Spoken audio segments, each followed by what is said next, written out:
So hi everyone. Okay, so today we will be learning again something about renal pathology, and what you see in this picture, this is a past staining of lupus nephritis.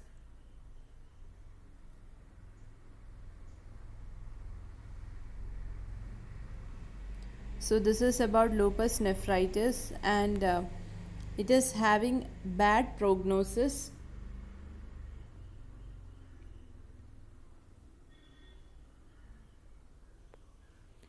And it is most commonly associated with type 4, that is diffuse proliferative glomerulopathy. So here what you see in this picture is wire lobe lesions. So clearly you can see certain wire lobes and the reason is because this basement membrane is thick basement membrane. Okay, so it is so pinkish colored, very clearly visible loops, and here the deposits are subendothelial deposits. So this is wire loop lesion. So wire loop lesion is seen in lupus nephritis, and here deposits are subendothelial deposits.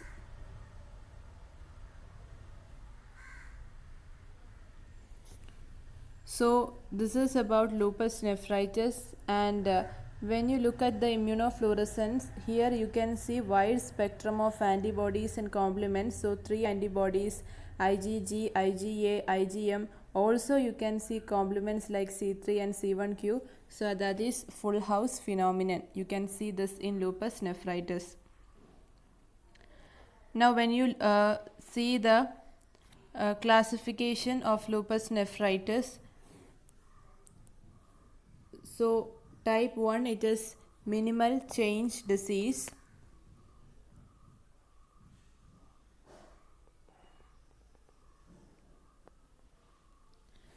And type 2, it is mesangial glomerulonephritis.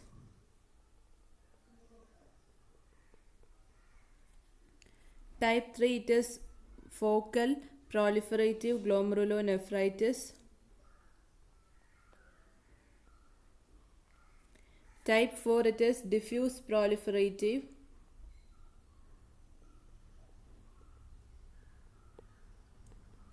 Type 5, membranous glomerulonephritis.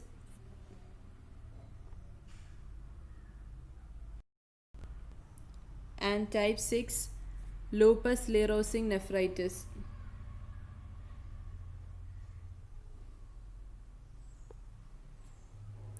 So this is actually in order of worsening of prognosis. So as we go down, it is getting more bad prognosis. So here it will be a good prognosis for minimal change disease. When it is lupus sclerosing nephritis, in this case it will be having the worst prognosis. So as we go down, it is getting more and more poor prognosis. Okay, so here it is so important to remember that wire loop lesions are seen in 3, 4 and 5. That means in focal, diffuse and membranous. In all this 3. Okay, 3, 4, 5. But it is most commonly seen in 4. Wire loop lesions are most commonly seen in diffuse proliferative glomerulonephritis. Okay, so wire loop lesion is actually suggesting of active disease. That means when you see wire loop lesions in past staining, that means it is saying the disease is very active. That means it is having a bad prognosis. So mostly where you see this wire loop lesion is in diffuse proliferative, but you can also see that in focal, diffuse and membranous glomerulonephritis. So this is the classification of lupus nephritis. Thank you.